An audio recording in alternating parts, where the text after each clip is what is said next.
Hi, this is chapter 8 of chemistry. Chapter is titled Bonding, General Concepts. And this is probably the most important chapter in the book thus far. We're going to build a lot on the knowledge that we've accrued thus far. And it's going to be probably the densest chapter, no pun intended, but the densest chapter we've encountered. So I'm going to try to do it in under 2 hours, but if it takes longer than that, so be it. But it's crucial, especially if you're interested in pharmaceuticals, and that's the purpose of your study as it is mine. It is crucial that you understand everything, virtually everything in this chapter, which I don't say about the other chapters, so stay tuned and stick to it. So anyway, one of the things that we observe in nature is we almost never see pure elements in nature. So you'll never see oxygen as a monoatomic element. Elements are pretty reactive, so you're never going to really see monoatomic oxygen or monoatomic fluorine or things like that in nature, simply because we see compounds instead. We see molecules in nature when we observe nature. And so how these molecules, which are formed of bonded atoms, how these atoms form bonds is pretty complicated, and it's something that we have to study in exquisite detail. And it really is the essence of chemistry, is bonding. So this chapter about bonding is going to be really, really important as we try to figure out bonds and when we see bonds. So anyway, one of the fun things here that we're going to tend to understand a little bit at the end of this is if we take a drug, I don't know, let's take atorvastatin and Lipitor, and we see the chemical structure here. We're going to have a lot of fun. At the end of this chapter, we'll be able to describe each of these bonds, including this double bond here. And we certainly know enough of these atoms already, and some of these are functional groups that we understand. And we'll be able to describe that. We'll be able to describe things like polarity, which we can already describe a little bit, dipole moments and things like that. And one of the things we'll learn that's kind of interesting is in pharmaceuticals, you tend to want a drug that's nonpolar. The more polarity you introduce, the more. The problem is that cells have a lipid bilayer, and if you know anything about lipids, they're nonpolar. So if you had a polar, cells are encased in a lipid bilayer. We'll learn that in biology, but they look like this. They sort of look like a sandwich, and the sandwich is lipid based. So there's a space in between that you can slip a drug through if you make the right size drug. It's about enough room for a drug, 1,000 molecular weight or so, if you could slip one through. But if it was polar, it would have a hard time getting through. So you typically want nonpolar drugs. So anyway, we'll learn a lot about pharmaceuticals later, but in any event, this chapter is crucial. And so why do atoms bond? Why do we form molecules? That's going to be the key question here. So the first thing we're going to learn is the types of chemical bonds, types of bonds that exist out there. And one of the things that we'll appreciate is just the definition of a bond. And bonds are the forces that hold atoms together. That makes sense. Of course, in finance, bonds are obligations or debts, so it's fun to see that word all over again. I have a finance class I have to prepare for later tonight. In any event, we study properties of molecules all the time. One of the properties about bonds is their strength. Their strength. And one of the ways we can determine bond strength, does anyone know? It's pretty easy. It's through something called bond energy. It's the amount of energy it takes to break a bond. We measure energy in joules around here, so it's usually going to be in joules. So we're going to learn all about bonds. One of the bonds that we've spent a lot of time on is the ionic bond between sodium and chlorine. They form these sort of ionic bonds, and we sort of describe those as kind of like this weird kind of shape that tends to occur in these ionic solids, right? Where you have the cation here and the anion here, and they form this kind of lattice, right? And And one of the things that, basically the sodium's got 1 valence electron, the chlorine's got 7. 4, 5, 6, 7. 6, 7. And the sodium will lose it so that both achieve their octet, right? Their octet configuration. We kind of learned a bit about this, and we'll learn more about it this chapter. But one of the things we can do when we study these ionic bonds, which are when a cation loses an electron to an anion, and the cation is almost always a metal, and the anion is almost always a nonmetal, if not always. One of the things that we can appreciate when we look at these kinds of bonds is actually we can do some calculations through something called Coulomb's law. Coulomb's law. Coulomb's law takes this form. It's basically energy of the bond is equal to this number, 2.31 times 10 to the negative 19th joules per meter. This is a constant, multiplied by some pretty simple stuff. Q1, Q2, which is charge, divided by R, which is radius between, or the distance, I should say, really, the distance between, you can call it a radius if you want, but the distance between the ion centers in nanometers. So this takes in nanometers, keep that in mind. And so the ionic charge for sodium is just simply, I guess when it loses an electron, is +1. And the ionic charge, when chlorine gains an electron, I guess is -1, right? And we can experimentally determine the distance, and just say that's less than a nanometer. Nanometers are pretty small. It's a pretty small distance. N with a capital M is actually nanomolar, which I tend to write in chemistry, so I always write with capital N, but with space it's a nanometer, and M is lowercase. So don't make that mistake. Anyway, so if we do this calculation, we can see that the strength is a negative number, right? Because this will be a negative number, -1. -1 divided by anything will be a negative number. And if we multiply that negative number by a positive number, we'll still get a negative number in the end. And that negative number in this case is -8.37 times 10 to the 19th joules. Now think about that for a minute. This is the energy of interaction. Let's not worry about exactly what that means, but we'll assume that that is the energy between one of these guys and one of these guys. So what does that mean? It's an exothermic reaction, right? This will release energy. This bond will release energy. Why is that? Well, what we find in nature, is that systems try to lower their energy, or they have a tendency, maybe that's better, they tend to lower their energy if they can. They sort of have that nature. That's the nature of all systems. So if these two ions can, they will release energy, and that energy is negative here. Right? They have much lower energy once they're bound. And you'll notice in Q1 and Q2 of these ions, if you had two positive ions like sodium plus, they would actually repel each other, right? This would be a positive number. So it would take a lot of energy. It would take a lot of energy to bring two positively charged ions together. And this should make a lot of intuitive sense when you look at Coulomb's law and you say, if they're the same sign, ion, same charge, it's going to take me a lot of energy to push them together. And in fact, the closer I get in space, the harder it will be.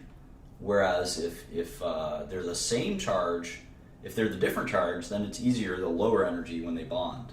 So that's a really important sort of concept, and we're gonna say that the system will always try to achieve the lowest energy possible by behaving in whatever way will allow that. So one of the things we'll look at is two hydrogen atoms. We know we're almost never going to see monoatomic hydrogen. Why is that? Same reason we discussed. There's always a way for hydrogen to lower its energy, and it does that by forming this bond, this covalent bond. We call that just hydrogen gas. Now, if we draw a chart, and we label this side of the chart, the y-axis, potential energy. We label this axis, the x-axis, distance. We have this sort of amazing thing that we find, the distance between two hydrogen atoms. And you think about that, two hydrogen atoms. One has a positively charged nucleus and one electron in the 1s orbital, right? And so the question is, how far apart should they be? And what's amazing is we find, let's say this is dotted line is 0, no potential energy. And distance can go to infinity, to 0, in terms of like an overlap. And what we find is we can't bring them to 0, which is interesting. They can't overlap. Those protons will just repel each other too much. It will take too much energy. And we can see the asymptote here, because ultimately as distance approaches infinity, the energy that these two have won't bear on each other if they're on different parts of the universe, for instance. They won't be interacting or impacting with each other. But why can't we make them smush together? Well, there's too much. It would take too much energy, right, to put these positively charged nuclei together. And remember, the electron is tiny, and it really isn't a cloud, so this isn't exactly drawn to scale. If I had to draw to scale, you couldn't even see the electron. If this was the nucleus, maybe it'd be a dot, maybe it'd be a tiny dot like that. And so you're really talking about bringing two protons together, and you're hoping that the electrons will find a happy distance. So now the lowest energy is here, is this distance. And this distance is 74 picomolar, or picometer, excuse me, or 0.074 nanometer. And this is the distance between the two protons. And this is where hydrogen is the happiest. In other words, it has the lowest energy. After 74 picometers, say 50 picometers, it takes more energy to bring them together, because the protons in the nucleus are going to start to repel each other. They're going to start to say, I don't want to be that close. But interestingly, if you have this, if they're just right distance in terms of 74 picometers, what you'll see is that these electrons will tend to kind of exist in between the atom. So you'll have this perfect balance. You have sort of a bunch of interactions. You have the proton-proton, which is a repelling interaction. You have the electron from one and the electron from the other, which is a repelling attraction. And then you have the protons from nuclei and the electrons, which of course is attracting. And so if you balance all of those, this is the distance, 74 picometers. And that's what we'll call bond length. That is the length of the hydrogen-hydrogen bond. So when you see these bonds, HH, that is 74 nanometers. And of course, that's what we call a covalent bond, right? Like I said, this is going to take a while because I think it's very important to understand all of this. And one of the ways we can think about bond length is that it is the distance where the system has the least amount of energy, the minimum energy. And again, that's where it's sort of the happiest, if you will. Systems tend to organize themselves in a way that they have minimal energy. And this is the distance. Too close, and there's too much energy required, right, to keep those hydrogen atoms together. Too far, and they just don't have any interaction with each other. But just this close, 74 picometers, and it's just right. So try to keep all of that in mind.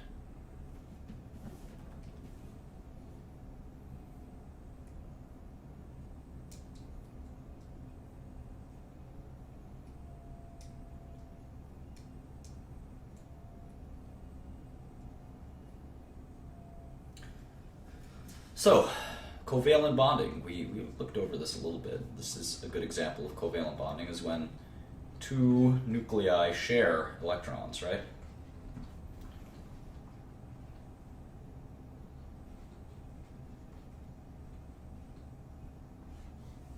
In this case, the hydrogen, here's the proton from each hydrogen, and electron from hydrogen 1 and electron or hydrogen from hydrogen 2 are kind of available, if you will, for both atoms. We know the first shell is not an octet, it's actually a duet shell. So the hydrogen is very happy because it has access, this hydrogen, we'll call it hydrogen 1, has access to both electrons. Both electrons. And hydrogen 2 has the same because they're sharing.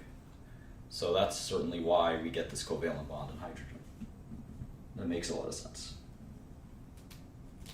And so we've considered the extremes, right? We know what a covalent bond is, and now we know, of course, what an ionic bond is. What about something in the middle? We're going to call that a polar covalent. And with that, we have learned the three ways, or we will when we learn more about the polar covalent, we'll learn the three ways that bonds can form. So the first is ionic. This is sort of the taking of electrons, if you will. The second is covalent, which we learned briefly. We'll explore all these in much more detail. In fact, we have a whole chapter on ionic bonds yet to come. Ionic covalent and polar covalent. Now, what the heck is polar covalent? Well, we actually see this in water, and we're going to talk a lot about that, where it's a bit of this unequal sharing. We see it in water, where this is a covalent bond in that the hydrogen, again, is bringing one electron to the table, the oxygen is bringing 6, and that this hydrogen, of course, is also bringing 1. So they'll each share 1 electron. So hydrogen will contribute 1, and so oxygen will now have 7, and of course this hydrogen will contribute 1. So this oxygen will have 8, and 8, of course, is our magic octet number. Now, of course, the oxygen is sharing, it's a pair of electrons that are being shared, 1 from hydrogen, 1 from oxygen. So this hydrogen is happy. It's got 2. And that same thing applies here. And well, if you don't understand that, we'll go in more detail. But let's look at a simpler molecule. Let's look at hydrofluoric acid. And so what's interesting is fluorine is the hungriest, if you will, is the hungriest element there is. It has high electronegativity. And this makes sense because if you know fluorine, you know it's a halogen and it's got 7 electrons. So it's just one more, it's 1 left. It's got 1 left to get that electron. It's sort of like being very thirsty. You know, if you've ever ran a couple of miles or something and you're just really, really thirsty for water, you do anything for that water. It's that one last electron that it's hungry for, and that's why fluorine is the most electronegative of all of the elements. We'll talk about exactly what electronegativity is in a second. Hydrogen is less electronegative, so what we do is we write this delta. This is a lowercase delta. We're used to uppercase delta meaning change in many sciences, so this is lowercase delta. What we say is that this is lowercase partial charge. Lowercase delta is a partial negative charge. This is a partial positive charge. What ends up happening is you'll have this bond is a little bit more weighted. Instead of being a pure covalent bond like hydrogen and hydrogen, where they're the same. I mean, they're the same element, so there's not one of them prefers electrons more than the other. But these are different elements, and fluorine definitely prefers electrons more than hydrogen. So there's this partial charge. It's not quite ionic. It doesn't rise to the level of ionic, but it's closer than a full covalent bond or totally equal sharing. So it's a little unequal, is one way to put it. Now, if we draw, this is kind of a cool picture in the book. I can't show it to you here, but it's on page 356 if you have the book. And if we take a electrical field and we draw, say we just draw, this is, of course, is fluorine and this is hydrogen. So there's one big one, one small one. Let's say we have this as a gas and it's just kind of floating around, right? It's just floating around. It's all random. And now, if we have an electrical field and we turn on that field, let's say, and this is the negative side of the field, this is the positive side of the field, what will end up happening is that the partial positive charge will orient towards each pole, if that makes sense. So we'll see, and this is a really important concept, so if you don't understand this, see, these are all random. They're facing all different directions. But when we turn on this electrical field, it'll look like this. Because the hydrogen will be slightly positively charged. Why? Because the electrons, remember, hydrogen brings 1 electron to the table. Fluorine brings 7. Fluorine wants 8. So it's going to kind of steal hydrogen's electron. It will be closer to the fluorine. It won't quite be ionic like we see in NaCl, where Cl also brings 7, it's another halogen. But it literally it strips, basically, sodium's electron. Here it kind of doesn't strip it, but it's bringing it closer. So what ends up happening is hydrogen has a proton, you can't change that, but its electron is kind of floating over there. So the hydrogen has actually got a positive, kind of partial positive charge because it's missing its electron buddy. Fluorine has 7 protons. And it usually has 7 electrons, but now it's got 8. Now it's got 8 because it didn't quite take hydrogen's electron, but it's kind of closer to the fluorine, so it's got a partial negative charge. So you put an electrical field, the positive charge from the hydrogen will kind of face the negative electrical field, and of course the negatively charged fluorine will kind of face the positive part of the electrical field. And I hope that makes a lot of sense. It certainly makes sense to me. So let's talk about electronegativity, this concept that some elements are hungrier for electrons than others. Electronegativity, you could think of it like electron thirst.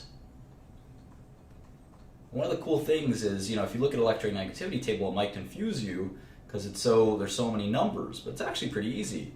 You can learn this trick real quick. Draw the periodic table. You can actually learn this trick where the first row, which is where most of our organic chemistry is going to be, is actually just 4.0 for fluorine, which is the highest, 3.5 for oxygen, 3.0, 2.5, 2.0, 1.5, and 1.0. So that's actually really easy. It's just in increments of 0.5. You have to memorize hydrogens too. I think it's 2.1, 2.1. And the rest are super easy, and you can kind of remember that carbon's 2.5. And then if you can't remember nitrogen, just say, well, it's 3, because that's just the 5th element, and oxygen is not the 5th element actually, it's the 7th element, but it's got 5 valence electrons, and we know carbon always has 4, and oxygen always has 6, and fluorine always has 7, so you can always remember it like this. And hydrogen is 2.1. The rest of the elements kind of don't matter. And you can learn chlorine. Chlorine's 3.0, but you're never going to really bond a lot with these other guys. You can learn sulfur if you want. Sulfur is 2.5. And you can certainly learn sodium.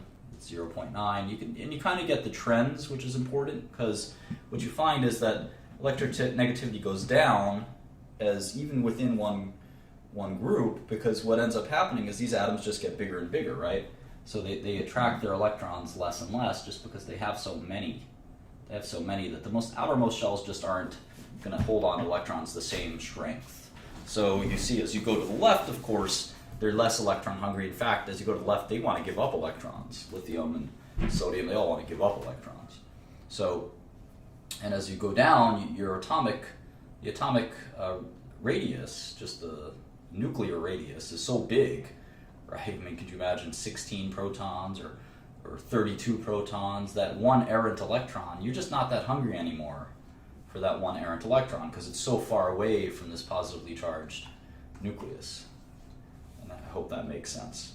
So what exactly is electronegativity? Well, we kind of use it on this relative scale, but there's actually a way to calculate it. And Linus Pauling, who's a very famous scientist, actually came up with this equation. I'm going to go through it, and if you don't fully understand it, I think that's okay, but it's got a little bit of scientific beauty in it if you want to stick with it. So he calculated that there's this expected, he took hydrogen and he said if you bound it with any element, and if you took that expected bond energy, and he found this kind of, he tried to derive that. So he did this equation, and it's average. Anytime you have two things, it's an n divided by 2, it's an average. So he said, I'm going to take the hydrogen-hydrogen bond energy and element X, whatever this is, and that bond energy. And I think the bond energy of HX, expected bond energy of HX, is going to be the average of a hydrogen bond to a hydrogen bond, or a hydrogen to a hydrogen, that bond energy, with element X covalently bound with element X. And that was his hypothesis, and that's how you got expected bond energy, the amount of energy it took to break a bond. So then he got electronegativity by saying, I think the delta, whatever I find between the actual, I can measure it actually by actually breaking the bond, and net it out from whatever this expected energy was, H minus X expected. That's what he said the electronegativity was. And if you stop and you think about this, it's kind of cool because it sort of says, it all makes sense. It's sort of like a math proof. It makes a ton of sense. Here, you get this sort of reasonable explanation for what the expected energy is, and then the delta is kind of how unexpected, it's sort of like a measure of the amount of unexpected electronegativity or electron hunger. And we see that fluorine behaves like a total electron beast, if you will. Negativity. It really wants electrons more than you would expect. And again, it sort of makes sense from our perspective. But in any event, that's sort of the nature of that. So let's get a little more in depth. How do we use this electronegativity?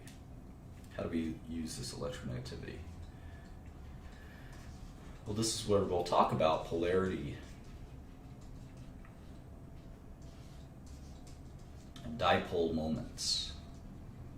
They're not hallmark moments, they're dipole moments. So we take that hydrogen, this hydrofluoric acid, HF, and what we find is that it looks a little something like this. We've got the hydrogen here, we've got the fluoride here, and we have this sort of, we're going to draw this arrow, and of course this is the partial negative charge and this is the partial positive charge. And this is how we draw the dipole moment. It has a dipole moment here and a dipole moment here. And this means it's polar.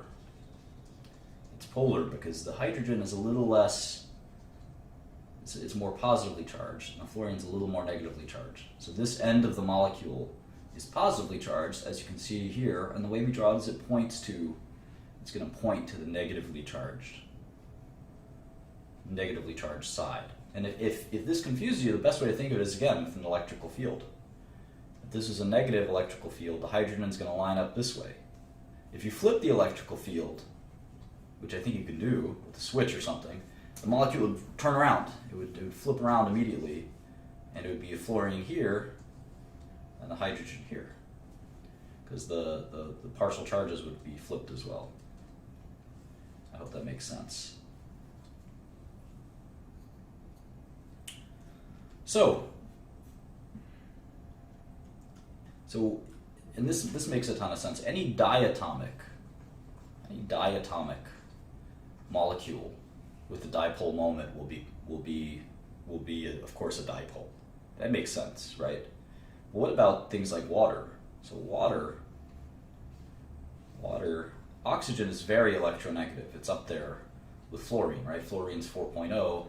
Oxygen isn't far behind, with 3.5 is one of the highest electronegativities. One of the highest. So anything with oxygen, you're going to tend to see a dipole moment where the oxygen is going to hoard those electrons. In this case, it's hoarding two of them. And this oxygen is a partial positive, and this oxygen is a partial positive. We're going to see that this actually relates. This is going to relate to the bond length and the bond angle. Bond angle here is 104.5 degrees for a reason. And the dipole is interesting. The dipole actually looks like this.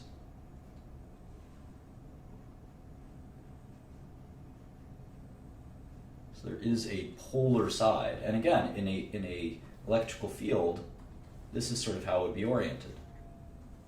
So if you always have trouble, the way that I do, if I have trouble finding where the dipole is, I just think of an electrical field and say, well, it's going to kind of force itself that way. Well, how about an atom like carbon dioxide? This one's interesting. This one's really interesting. Again, you're going to have this electronegativity. The oxygen's way more electronegative than carbon, which is 2.5. So you're going to have these partial negative charges, right? And the carbon's going to have two partial positive charges. But how can it orient itself in an electrical field? It really can't. In fact, carbon dioxide does not have a dipole. There is no dipole here. No dipole. Because ultimately there's no way to orient it in 3 dimensions so that it would adhere to the electrical field in a certain way. It doesn't matter how you arrange it. You could rotate it 90 degrees, 100 degrees, it doesn't make a difference. So we can do a little bit of an example. They're asking us to draw dipole moments in a series of molecules. Let's try it. First one is hydrochloric acid, an old friend of ours. Well, I think this one's pretty easy. You're going to have hydrogen, you're going to have chloride, and you're clearly going to have the chlorine hoarding that electron, right? Because I think chlorine's electronegativity is 3.0, hydrogen's is 2.1. So you're definitely going to have a dipole. So the chlorine's going to hoard the electrons, it's going to have a negative here, hydrogen's going to lose its electron partially, positive here, and it'll look a little like this. That makes sense. Okay, cool. What's next? They're asking us for Cl2. Cl2. Well, this is pretty easy as well. This is going to be a covalent bond between two chlorines, and anytime you have the same element, the same atom, you're going to have no dipole. The whole point of a pole is that there's some unequal sharing, and anytime you have this, they have the same exact electronegativity, right? So 3.0 minus 3.0 is 0. They have the same hunger for electrons, so one of them can't have more or less than the other. SO3 is interesting. This is interesting. So O, remember, oxygen is 3.5, and sulfur is actually just 2.5. So again, you're going to have a hunger for electrons. You're going to have a hunger for electrons. So if we have sulfur here in the middle, let's just draw it like a triplanar, I guess. You're going to have all these partial negative charges on the oxygens. And sulfur is actually a 3 delta plus, 3 partial positive charges. But there's still no way to really orient this in an electrical field. Where would it point to if you made this electrical field? I don't know that you could have it point in any preferential way. The charges all kind of cancel out, so there's no dipole here as well. There's no dipole here as well. How about methane? We look at methane a lot in organic chemistry. We've got carbon, which is 2.5. We've got oxygen, which is not oxygen, sorry, this is hydrogen. Methane, it's just 2.1. So you have a slight unequal charge. In fact, the carbon's going to be hungrier for the electrons than the hydrogens. So the hydrogens are going to have this partial positive charge. Carbon's going to almost act like an oxygen, which it doesn't. It's not used to acting that way. It's going to have 4 partial negative charges. And again, no good way to orient this in a field. It would be the same if the poles were reversed. It would orient itself the same way, which makes it no dipole. How about H2S? H2S. This is interesting. We know hydrogen is 2.1. We know S is, I think, 2.5, right? So S will be in the middle. It's sort of like H2O, except with the sulfur. And we know that it's going to be a bent shape because the electronegativity is different. So it's going to hunger for electrons a little more than the hydrogen. So this will look like water, basically. So of course there is a dipole. There is a dipole. And that's that. So we're making okay progress here, I think. Chapter 8.4, we're going to talk about ions. We're going to talk about ions, and this is going to be a lot of fun.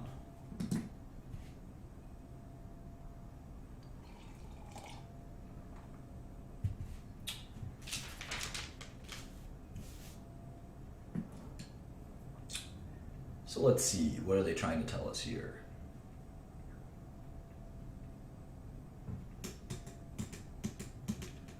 Well, this is, I think, pretty intuitive, but if you look at the periodic table, you have group 1A, and you see that these elements tend to form ions where they lose one electron. That makes a lot of sense because we can include hydrogen in here, although hydrogen tends to, we'll talk about that, it tends to gain an electron, but it can behave as both, we know that. So anyway, those are group 1A, group 2A, all of them have the same property, right? They tend to lose 2 electrons. 3A, same thing. 6A, oxygen tends to gain 2 electrons, so does sulfur. And 7A, all these guys, the only thing that they do is they gain 1 electron. And so this has, I think, been obvious to all of us, but these are the kind of ions that form in chemistry. And probably the most important one we're going to ever think about is the oxygen. I think we know all this, but it's just something that the book is certainly asking us to keep in mind. One of the things we're going to look at is isoelectronic ions. And this is kind of a neat concept. It's more neat than anything else. When we have oxygen, O2 minus as an ion, and fluorine minus as an ion, what's interesting is they have the same amount of electrons. So remember what oxygen's atomic number is 8, and fluorine's is 9. But interestingly, they both have, this is protons, right? They both have 10 electrons. 2 in the 1s shell, and then 8, right? 8 in the 2 energy levels, so 2s2, 2p6. So this is the Nobel configuration of what? Which noble gas? Neon, right? Neon. Because neon has 10 protons and 10 electrons. So they're kind of copying neon's electron configuration, and they've reached the promised land. They're a full octet. They have this electron configuration. So what's kind of neat is that they all have the same amount of electrons, but they have different amount of protons. So with fewer protons, would you expect, let's draw oxygen out here. This is the nucleus. Would you expect its sort of 10 electrons to be closer or further away than fluorine, which has 9 protons? Think about that for a second. Same amount of electrons,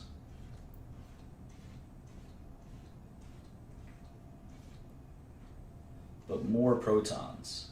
So I'd say if there's more protons, it's going to draw them in more, right? That makes a lot of sense.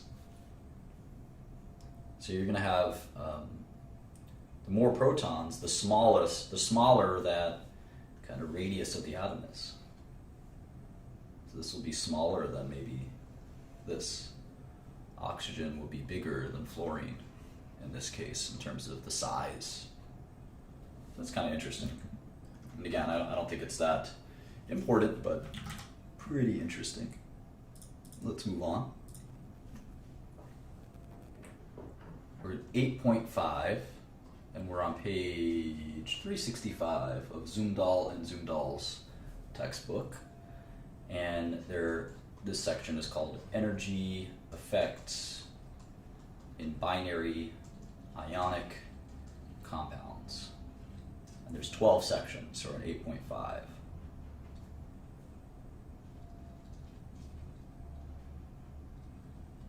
Okay, so we're going to do a fun example here. We're going to learn quite a bit, I think.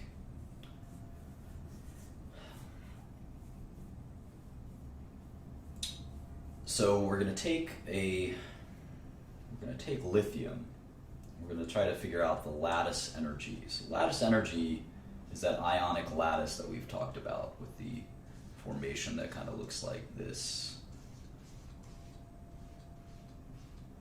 where it organizes itself to maximize the opposite interaction and minimize the same interaction, if that makes sense. So how much energy is released?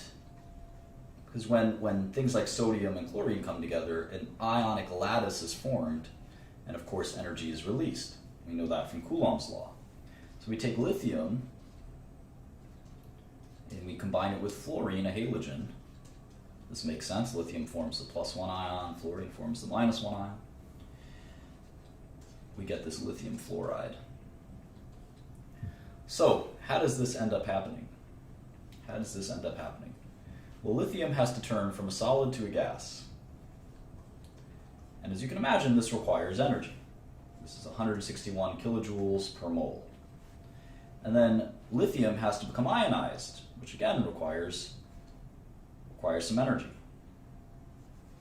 lithium as a gas has to become lithium ion as a gas plus an electron, and that requires 520 kilojoules per mole. We could just look up the values. So far, to turn lithium from a solid to a gas that's ionic, we're talking 681, right? 681 kilojoules per mole between these two steps. But we're not done. We've got the fluorine side. So how about taking a covalent fluorine and breaking that bond? So 1/2 of fluorine as a gas to become just fluorine as a gas. This is normally 154 kilojoules per mole to break this bond. Well, we're going to do it in half because we're only responsible for half of it, right? So I guess it's 77 kilojoules. 77 kilojoules to break that bond. And then we have to I guess have the electron affinity. So how much energy does it take for fluorine to become as a gas to become fluorine the ion, right? And this takes an electron, right? And this is actually a negative, right? So it gains, the system will lose energy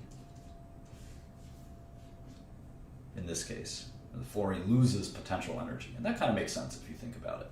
So we've got 681 kilojoules plus 77 minus 328. And then finally we have the lattice energy. And this is fascinating. If you take, we've made the lithium ion, we've made the fluorine ion, and we're going to end up getting that lithium fluoride. And the ion, and that energy is amazing. It's amazingly negative. It's negative 1047. That's the lattice energy. And you can see the lattice energy, it's so happy, lithium fluoride, to sort of organize like this, right?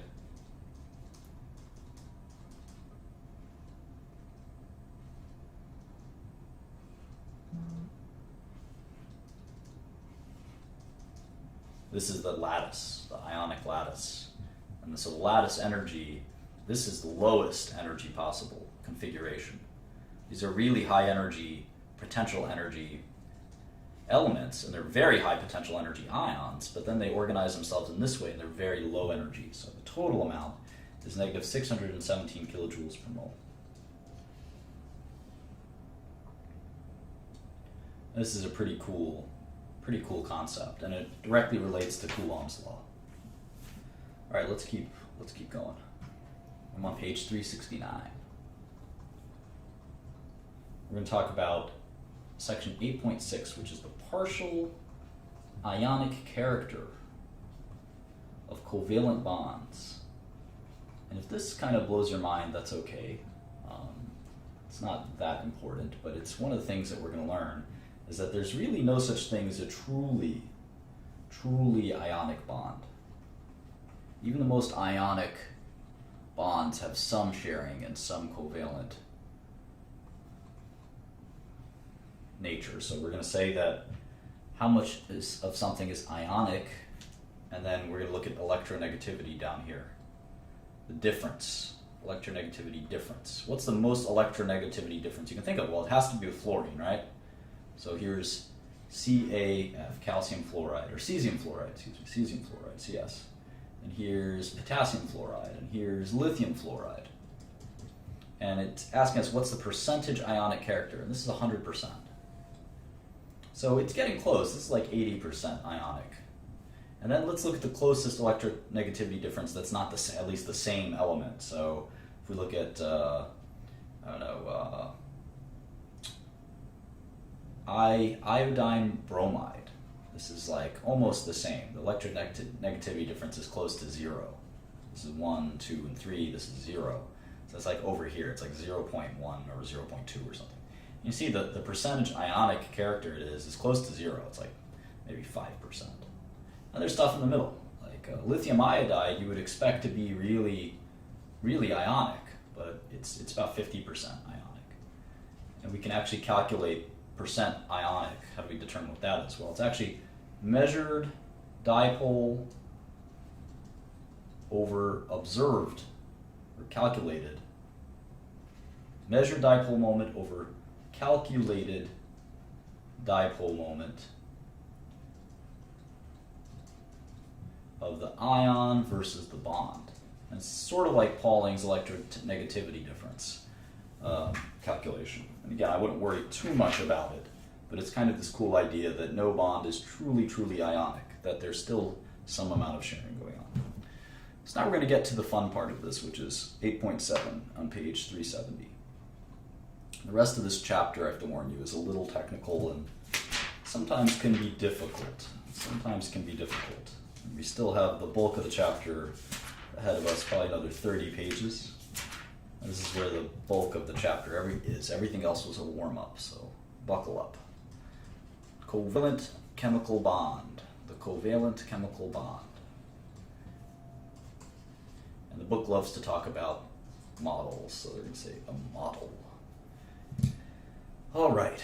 So as usual, we see that bonds result from the tendency of the system to seek the lowest possible energy. We've said that many, many times.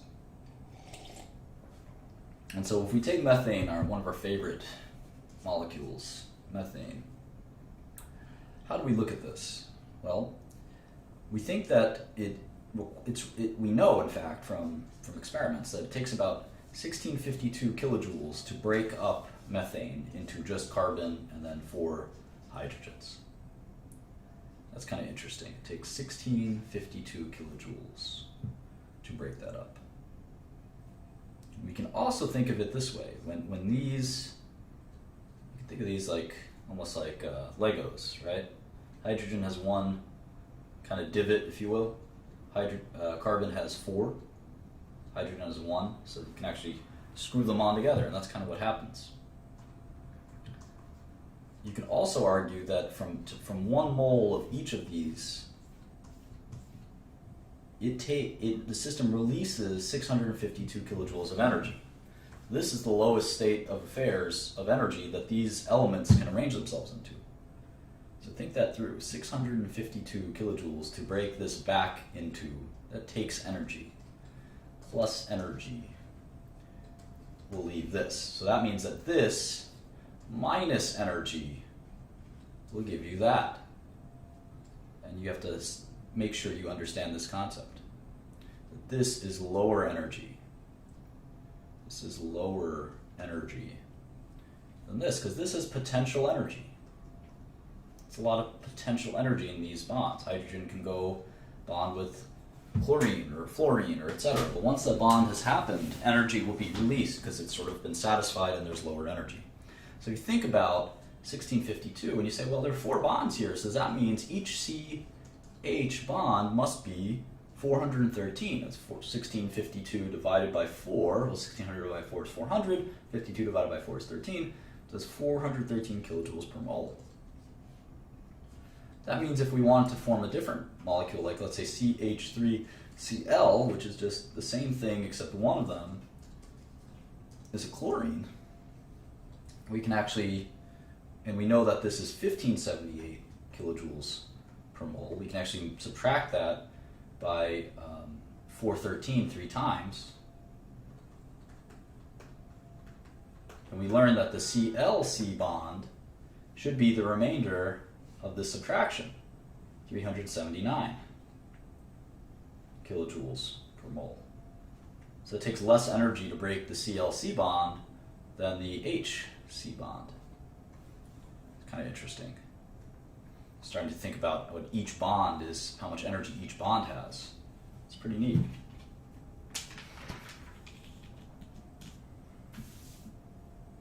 So let's look at 8.8. We're really going to try to drill this point home even further on page 373. Or at 8.8, covalent bond energies. We'll take that methane again. So one of the things we find in methane, so many contradictions in chemistry, but one of the things we find in methane is to break that first methane bond to get some CH4 to CH3, of course, that extra hydrogen. It's going to take 435 kilojoules. Then to go from CH3 to CH2, extra hydrogen, it's another 453. It's a little bit more. And to go from CH2 to CH, it's 425. And the final step, to go from CH to just plain old with carbon is 339. So we find that the total is still 1652, and the average is still 413. We can see that each bond has a slightly different energy. Like this one's pretty different. And the reason for that is that the bond strength in energy terms, is always in energy terms, the bond strength is really a function of its surroundings. So one of the things we find is that CH bond on average is 413, but depending on its circumstances, it can be pretty different. So a good example is, let's look at this molecule. The CH bond energy in this molecule is 380, not 413.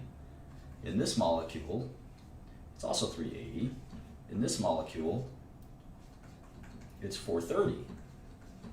And in this molecule, you should recognize this molecule, it's 410, which is pretty close to 413. So it really depends on its surroundings, and it doesn't mean that this is worthless, but it's a good guide, right? CH is 413. That doesn't mean that, occasionally it can be slightly different, but it doesn't mean that we don't think this information is valuable. It is, and these are all we've been talking about single bonds. We'll learn in a second that there are such things as double bonds and triple bonds. We'll explain what those are in a second.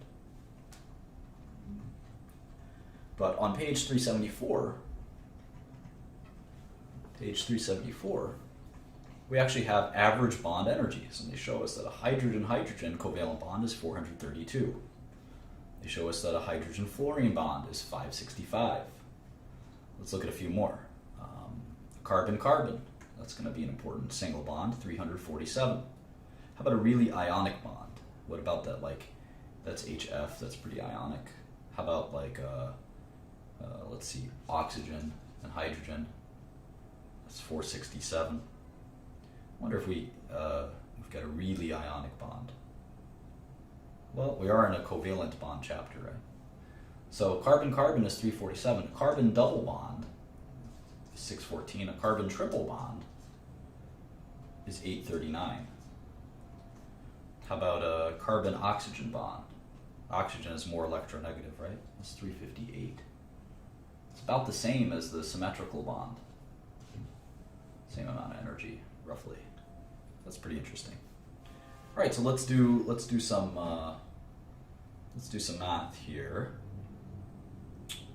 Let's look at hydrogen gas plus fluorine gas gives us hydrofluoric acid, 2 molecules.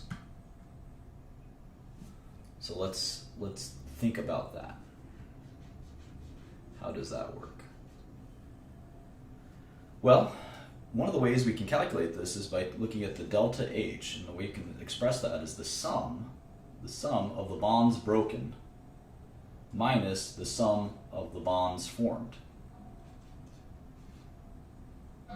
This is energy required, and this is to form them, and this is energy released. This is formed, so energy is released, and this is broken, so this is required, right? So let's see. So if we think about this delta H, it's going to be the delta H required to break the bond of hydrogen-hydrogen, and the bond required to break fluorine-fluorine. And then we're going to, so these are the bonds we're going to have to break, right? One hydrogen bond, hydrogen to hydrogen, one fluorine to fluorine. And what we're going to form is we're going to form actually two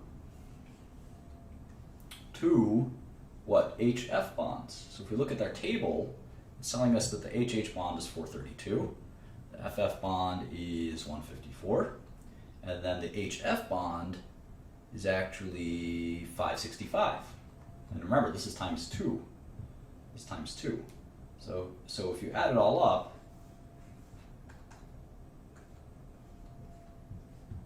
this is negative 544 kilojoules. So this reaction is a very naturally occurring reaction. It's highly exothermic. The system releases energy, and the system releases energy, and it achieves a lower energy by doing so, right? All right, let's move on. I think this is actually pretty efficient.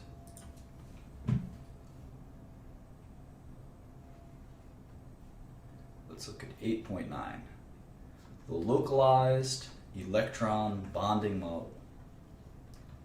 This is sort of a way to think about electrons. We're going to use this in 810, 811, and 812. And it might even be in 813 in here too. So next 25 pages or so, we're going to think about electrons this way. And we assume that a molecule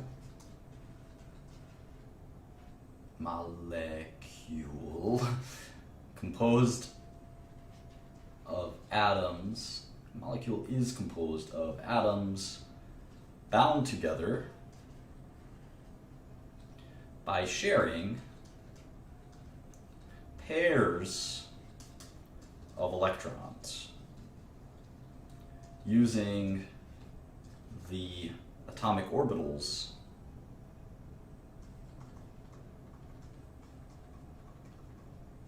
of the bound atoms.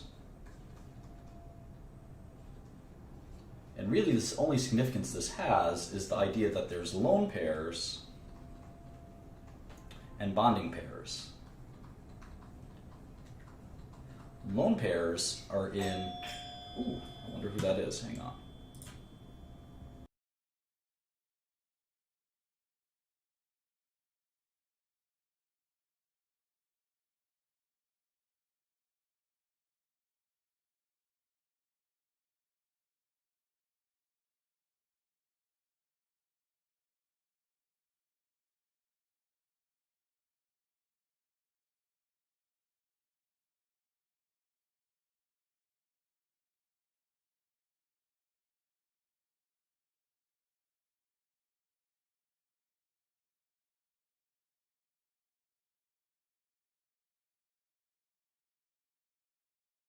Sorry about that, special delivery. So the bonding pairs of the atoms are the ones that are involved in the bond, and the lone pairs are not. And the lone pairs stay, in essence, they stay localized to the atom, localized to their kind of parent atom. Whereas the bonding pairs stay between the bonded atoms. That makes sense. Good. Right, so that's the model that we're going to use. So the next thing we're going to do is we're going to draw Lewis structures.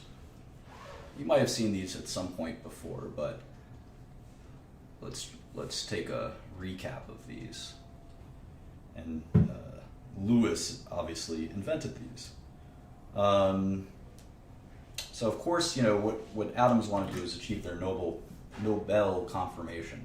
So take potassium; it's got 1 electron. You take bromide, it's got 7.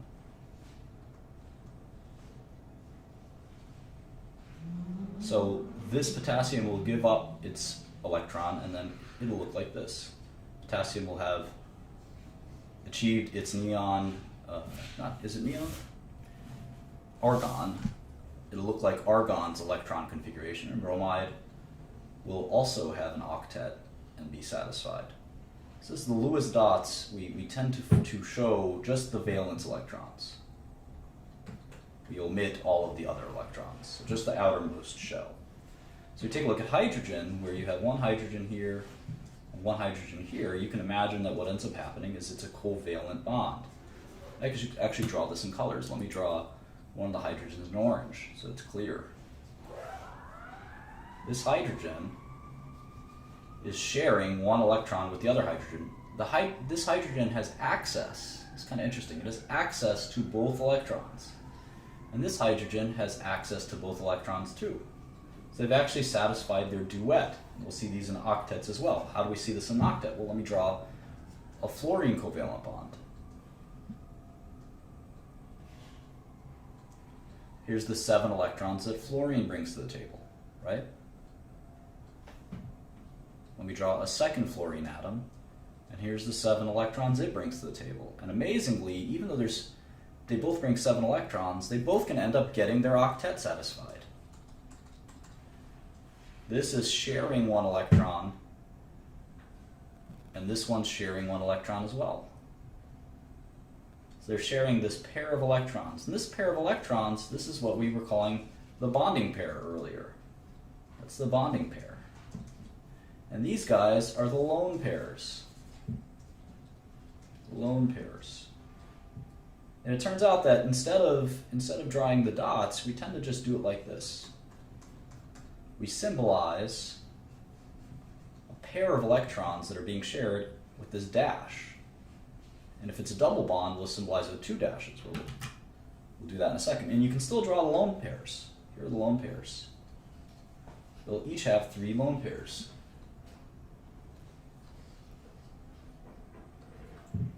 So anyway, if we look at water, let's draw water. So you think of it like this. Oxygen is always bringing 6 valence electrons, no matter where it is, right? Hydrogen is always bringing 1. And we talked about this earlier. They're going to share 1 apiece. So oxygen is going to be thrilled. It'll have 8, right? And hydrogens will be thrilled too. They'll have 2. What we can kind of do here is we can actually draw, like I said, when we have a bonding pair, we can just draw a line. One of the ways the line, when I was a kid, always confused me, because the line doesn't really seem to make a lot of sense. But if you think about it like this, think of the line as 2 electrons, 1 at each end of the line. If you kind of visualize it like that, it makes much more sense. That the oxygen has all 8 of these electrons, 1, 2, 3, 4, 5, 6, 7, 8. And that it's got 2 lone pairs and 2 bonding pairs. And of course, you shouldn't draw it like that, you should draw it like this. But mentally, maybe you could think of these as, always think of this as 2 electrons. 2 electrons.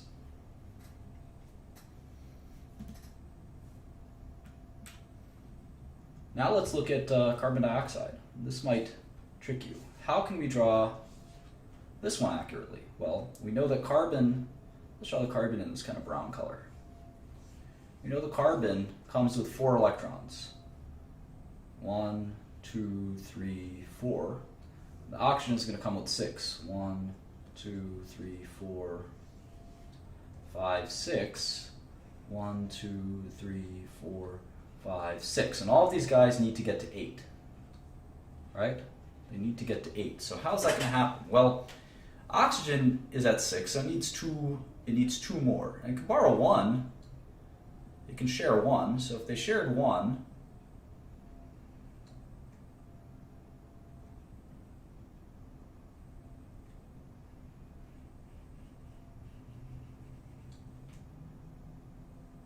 well, now oxygen has 7, right? It's got 1, 2, 3, 4, 5, 6, 7. Or the line is 2. I try to symbolize how that line is 2. So it's not happy. It's got 7. It's like a halogen now. It needs 1 more. All right? Why don't we take another one? Move this down here.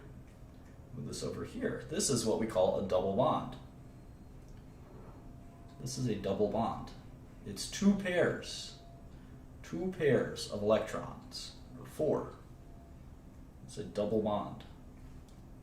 And now this side does the same thing. These guys will go down here. So they'll disappear.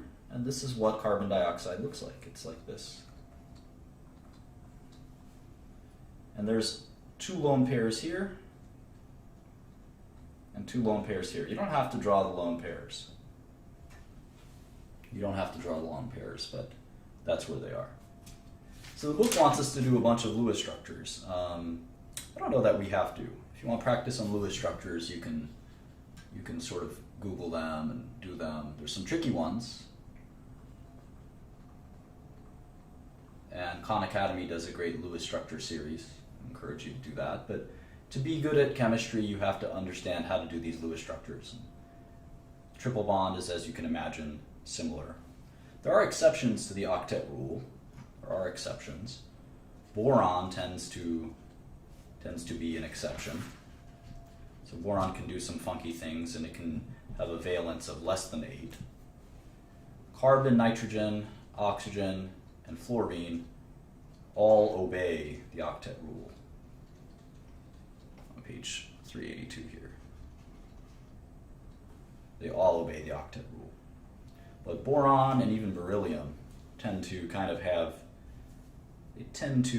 have exceptions to the octet rule. just these two. We don't see these guys a lot, but anytime you see boron or beryllium, you just get a little nervous that they may not obey the octet rule. And then finally, anything in the third row or beyond, or they have a d orbital, so they can have extra electrons. They can contain more than 8 electrons. Now, most of the action in organic chemistry is in these elements anyway, so you can kind of respect the octet rule quite a bit. All right, let's look at one. Let's look at one ion. It's a little complicated. Let's look at nitrate. We know that nitrate is NO3 minus, right? Well, how do we draw this bad boy? We can assume there's a nitrogen in the middle. You assume there's 3 oxygens around it. I think that's fair. Now, how do we draw this? Well, we know oxygen comes to the table with 6. It always does, right? So let's draw 6 on each.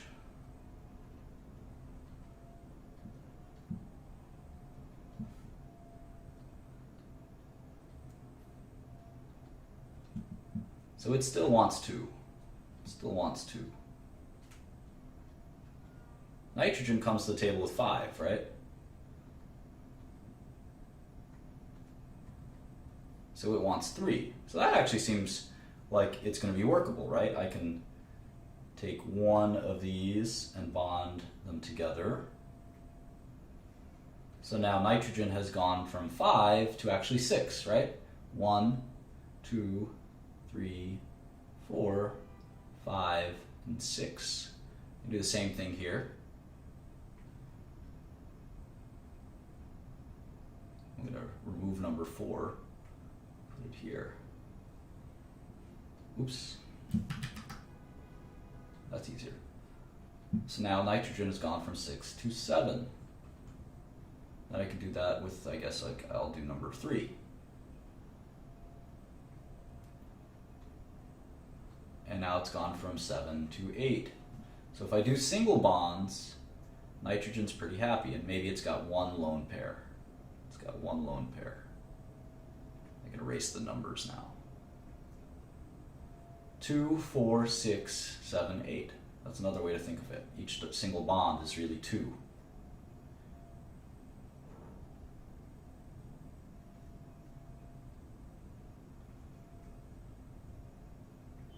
All right.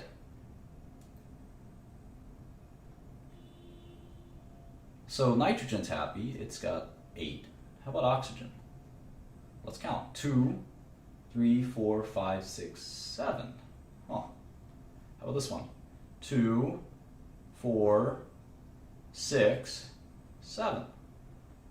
And this one's going to be the same. 2, 4, 6, line is 2, 7. Huh.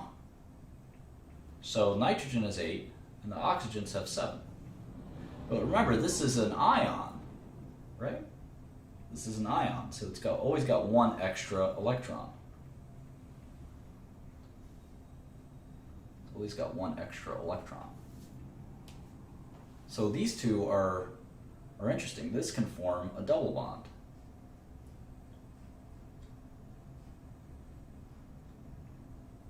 And then this electron also disappears. And this is what we call a resonance structure, and we'll talk all about what this means in a second. But this is the right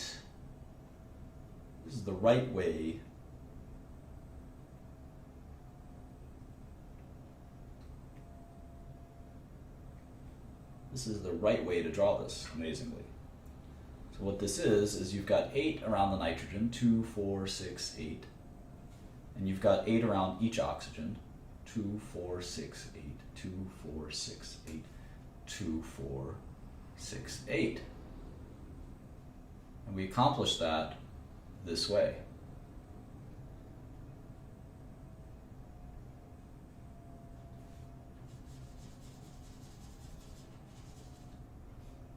And what's interesting is this double bond can kind of flip to here.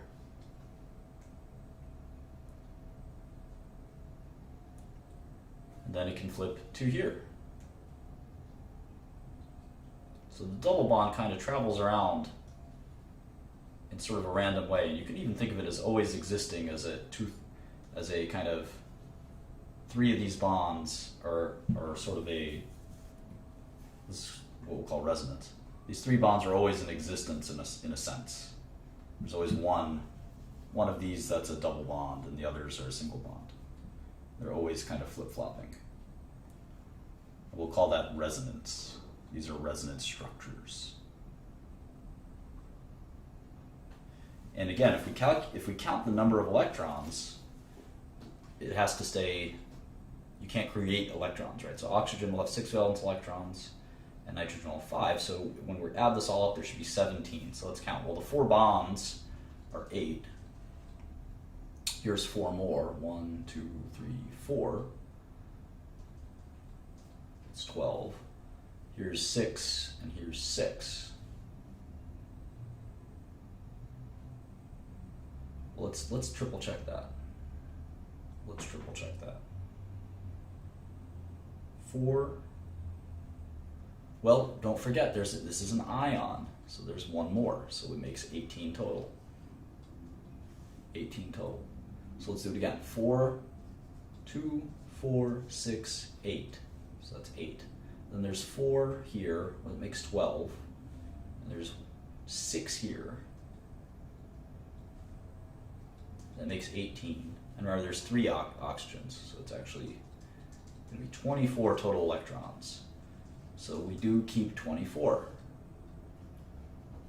And this is the complicated structure of this ion. And it even gets more complicated if you look at something like sulfate, where this can be drawn, amazingly, this could be drawn either way. This could be drawn as sulfur like this, or this could be drawn with double bonds like this. So we have to think very carefully about the right way to draw it. And this is one of the things we're going to do, is we're going to call them formal charges. We're going to identify formal charges, define and identify formal charges, which will allow us to help understand when we have a resonance structure and how to draw it and so forth. And if this is confusing, I would Google resonance structure and spend a lot of time on it. I'm sort of introducing you to the topic, but if you don't get it, that's okay. Keep working at it, and again, keep working at these Lewis dot structures until they make a lot of sense to you. But let's look at the formal charges. Again, we have this situation with sulfur where we're not really sure. Let's do sulfur real quick. How many valence electrons does sulfur have? It's 6, right? 6. And oxygen also has 6. So if we draw sulfur, they're right above each other in the periodic table, right? So if we draw them,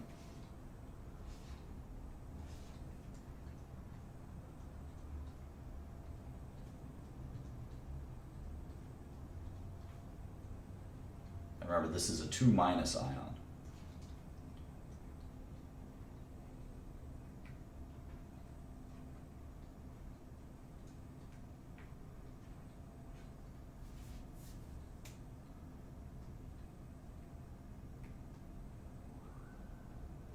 All right, so we're going to take this guy and let's pair him up. That makes sense. I'll take this guy and pair him up. That makes sense. Take this guy and pair him up. That makes sense. I will take this guy and pair him up, and that makes sense. And so does this satisfy the octet rule? Let's see, 2, 4, 6, 8, 7. 2, 4, 6, 8, 7. So all the oxygens have 7, so something needs to be done about that. Well, this electron is sort of floating, so I can keep him here. This electron is floating off the sulfur, so I can keep him here. And if we do that, we start to get closer, and remember there's 2 ions. There's 2 electrons from the ion. So we actually get a full answer this way. We have a completed octet for each element. Those free electrons can kind of move around. Just because it's sulfur's electron doesn't mean it can't be over here or something like that. So that makes a lot of sense.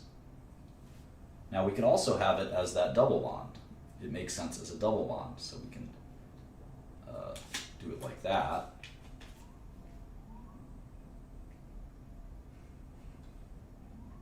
And the reason it can do this is because sulfur has a d orbital where it can have a little extra electrons. So we have to calculate formal charges. And this is going to allow us to understand what the best way to represent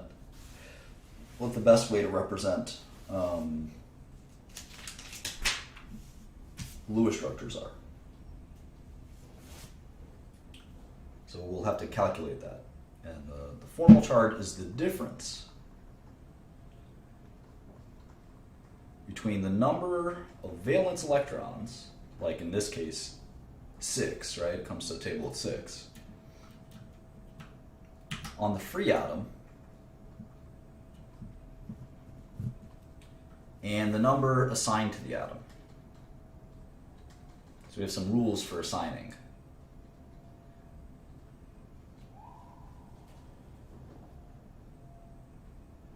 So what's the best way to assign it? Well, lone pairs belong to the atom in question. Lone pairs belong to the atom in question. And shared electrons are divided equally. So we take this case and we look at the formal charge. Let's look for the oxygens first. Well, let's see. There's two kinds of oxygens here, one that has a single bond and one that has a double bond. And the rule of formal charges is we try to get close to 0 as possible. So the single bond electrons, let's do those first. It certainly comes to the table with 6. We know that. But let's see how many we're going to assign to it. Well, if it's a single bond, it's going to share half of 1, right? It's going to share half of 1. So we're going to add half of that double bond. So that equals 7. And the formal charge will be the difference between the free atom, which is 6, and the assigned electrons. So the lone pairs it keeps, so 2, 4, 6, and it keeps half of the double bond, a single bond. So that's 7. So 6 minus 7. The formal charge in the oxygen is -1 for these guys. -1. Now for these, it's interesting. There's 2 lone pairs, so that's 4.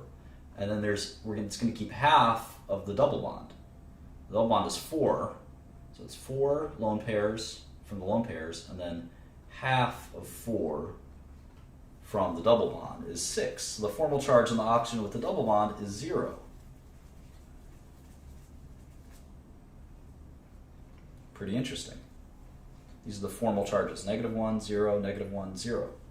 And for sulfur, let's see, well, it doesn't have any lone pairs, right? But it's got 6 bonding pairs. So it's going to keep 0 plus 1/2 of 12, which is 6, and its normal valence in the free atom is 6, so its formal charge is 0 as well. So in the rule of formal charges, we're trying to minimize formal charges. So this is the configuration that minimizes the formal charges, because it turns out that if you compare the formal charges of this structure of sulfate versus this structure of sulfate, both of which solve the valences correctly, it turns out that this has the formal charges that are closer to 0. This one is -1, and all the other ones are 0. Whereas if you look at this one, the formal charges are quite different. The sulfur formal charge is 2 instead of 0 in this case. And the formal charge for the oxygens, let's see what they are, -1. -1. So this is kind of a mess in terms of formal charges, whereas this is a lot cleaner, closer to 0. There's only 2 oxygens that have formal charge of -1. So I hope that makes sense from that perspective. All right, we're in the last section. So I think we've made great time, but this is a long and complex section. And it's called the Vesper model. We're going to talk about the actual molecular structure. I know this guy named the RZA, who's a rapper, and he likes to talk about molecular structures. He likes the way that those two words sound. So do I. So we have something in common. Anyway, Vesper stands for valence shell, as you can imagine. Valence shell. You probably don't know what the EPR stands for. Valence shell, electron pair repulsion model. Vesper model. What does that mean? What does that mean? Well, it means that the structure of an atom or molecule, structure is determined by minimizing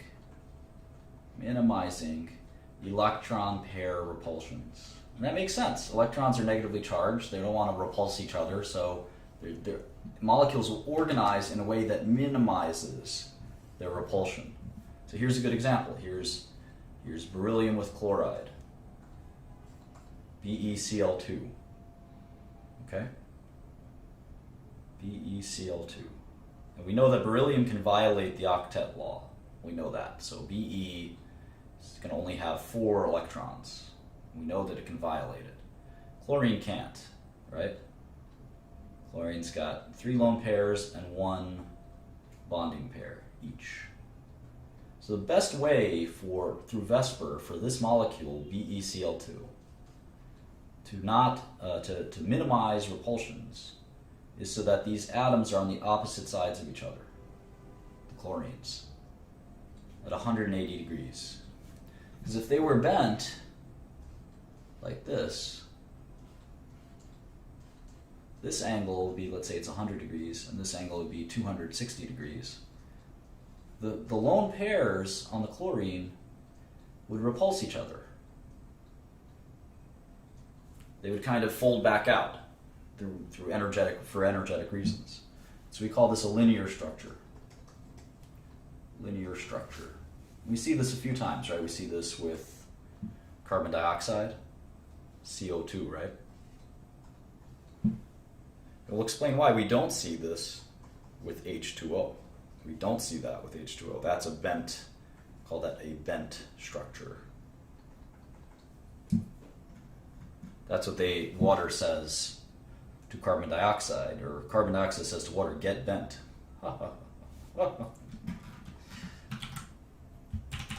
Let's look at another one on page 390.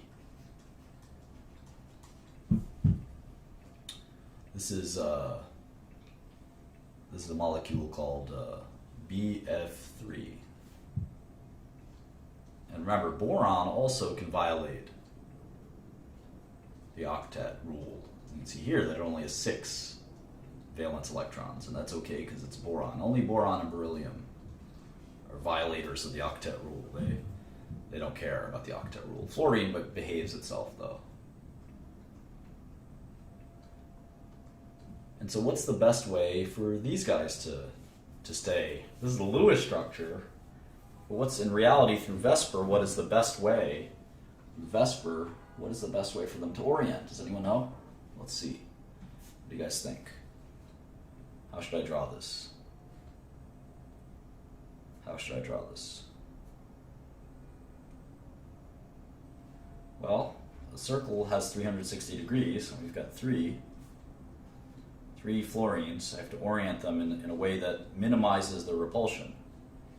Minimizes the repulsion. So we call that trigonal planar. Trigonal planar. So they're actually going to be 120 degrees.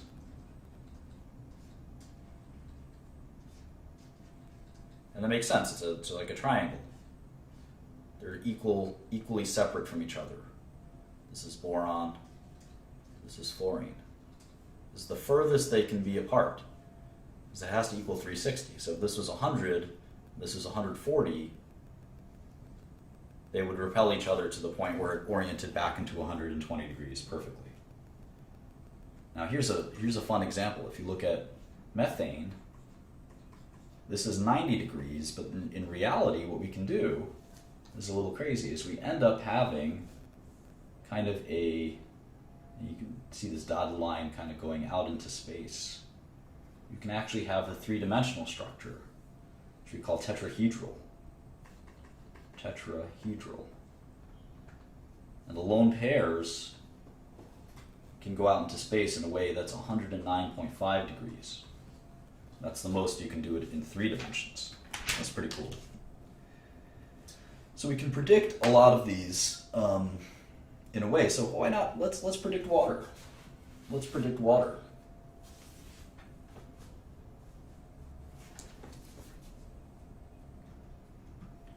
So we know water looks like this on a Lewis dot structure. There's two lone pairs here on the oxygen. So why is it bent? Does anyone know?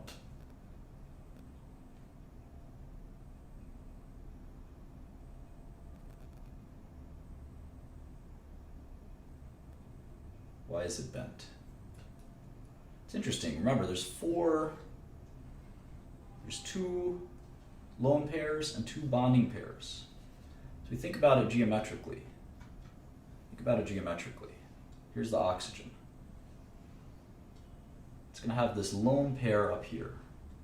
It's going to have up electron to down electron. Remember that from last chapter, right?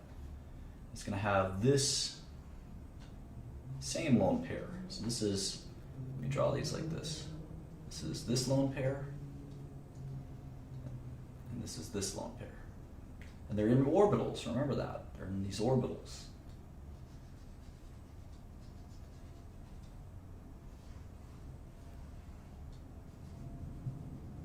And then it's got the bonding pairs.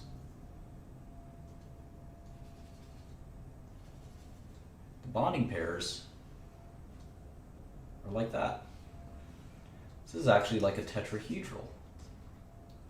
But these belong to the oxygen.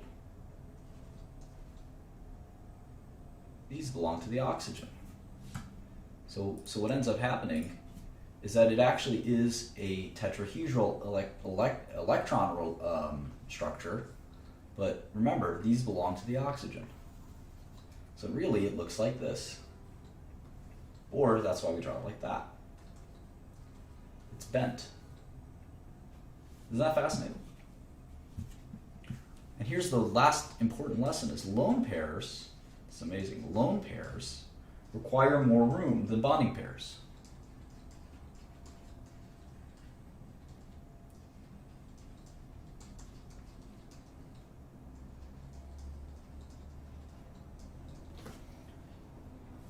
So methane, the bond angle is 109.5. There's no lone pairs. Think about it. Each one is a hydrogen. It's one from the carbon and then one from the hydrogen. Same thing here.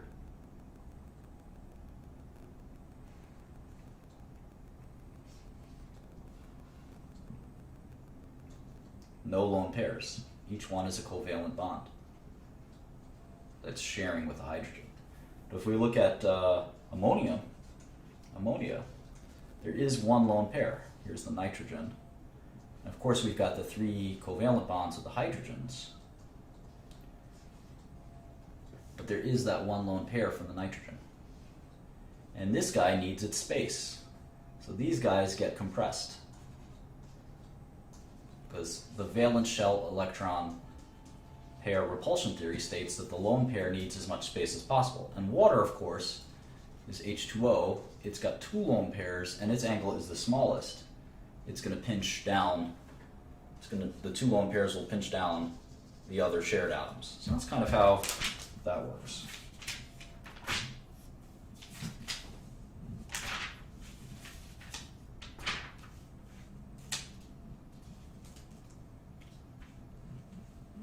What's interesting is with double bonds, they actually behave like single bonds in Vesper. It's kind of neat.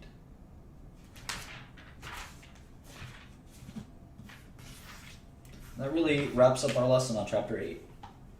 I did skip over nothing in particular. I just didn't delve extremely deeply in each subject. So if you find any of it confusing, I would definitely go over it in the book. It's Chapter 8. There's so many resources for chemistry education on the internet. I didn't do example after example after example this chapter. But if you need more help, you can certainly reach out to me, or you can look around on the internet. I recommend Solcon's Khan Academy, Khan Academy. But there's other videos on YouTube and other places. My goal here is to sort of present the material. Hopefully you understand it at first blush. If not, you can watch my video over again. If not, you can read the book, the Zumdahl and Zumdahl book. If not, You can go around, find another textbook, or you can go around the internet, but this is material you absolutely need to know. If any of this is unclear, you will just get stuck even worse as you progress. So go backwards and triple check that you understand everything. So again, thank you so much for that, and I'll talk to y'all later.